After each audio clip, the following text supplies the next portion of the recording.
Hey y'all, it's Courtney and I am back with another video. So today is 9/11. It's been 18 years since the Twin Towers were attacked, since the United States was attacked, since the Pentagon was attacked, um, since the United States had to put up their guard. It's been 18 years.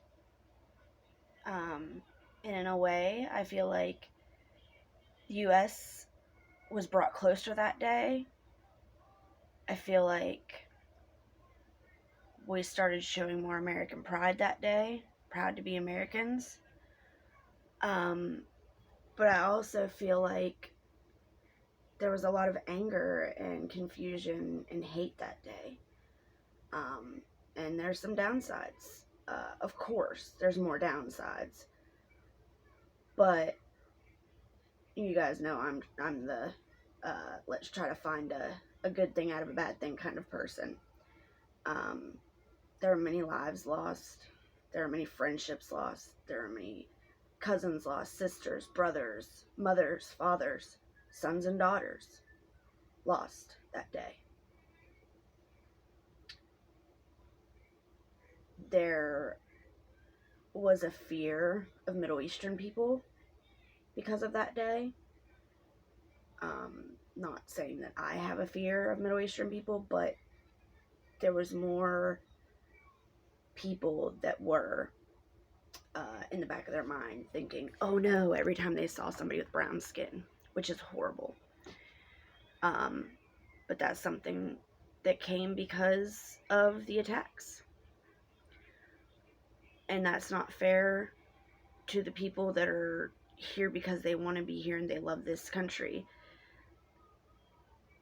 because of a few bad people. These are just things, though, that the terror attacks caused. I remember that day that I was in the hospital. I was 11 years old, and I think in 5th grade, and I had cat scratch fever. Believe it or not, weirdest thing. I had a terrible thing of getting like random weird ailments whenever I was a kid.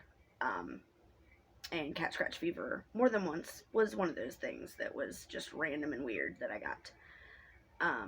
But I had to go to the hospital once a day for a week to get antibiotics, and that morning I was in the hospital and there was no TV in the room that I was in, so a nurse came in and told us what was going on.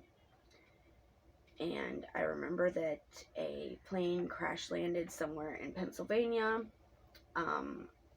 close to West Virginia, and there was a fear. I forget what the bunker's called, but there's a bunker in West Virginia that is for like presidents and government officials. In case there ever were an attack and they needed to get underground. It's a big, huge, famous underground, you guys know what I'm trying to say. It's a bunker, but it's like a upscale, like I think they have like a golf course and they've got like a basketball court and like all kinds of crazy stuff in there. And there was a fear that that's where they were headed, so people were going and getting their kids from school. They hurried us out of the hospital that day, because the hospital that I was in is like the best head trauma hospital in the tri-state area.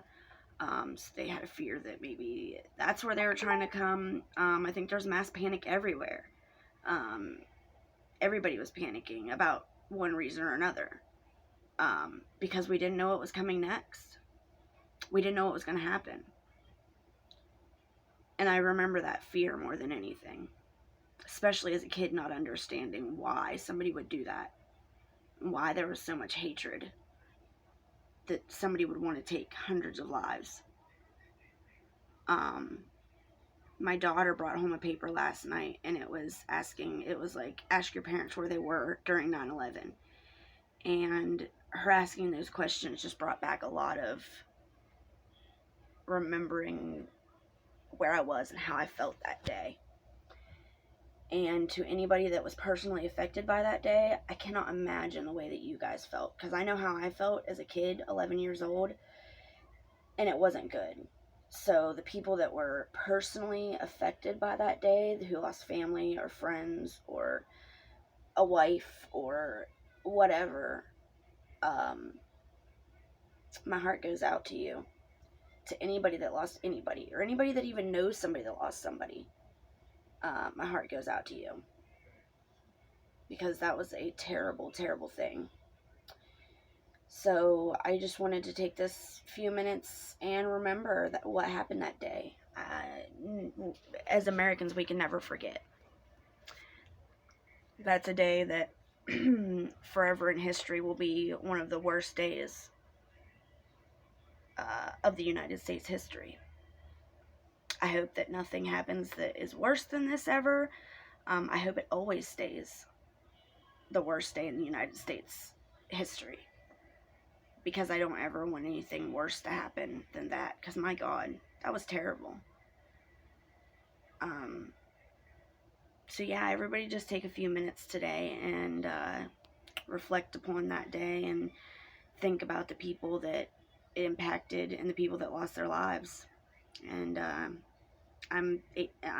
almost said atheist. I'm agnostic, so I don't really know if I believe in God, but I believe in something. And for anybody that was affected that day, I'm going to say a little prayer for you and yours today. Had to show my U.S. pride today with my NASA shirt. I was going to wear my USA shirt, but I was like, I don't even know if I'm going to wear this all day, because I have a parent-teacher conference here in a little bit. But I'm going to make another video, and I'll talk about that. But I just wanted to literally come on here and say that we will never forget. This day will forever be a memory that everybody would want to forget, but shouldn't and can't. I love y'all so much, and I hope you're having a wonderful day, and I hope y'all hug your kids a little tighter and hold your loved ones a little closer.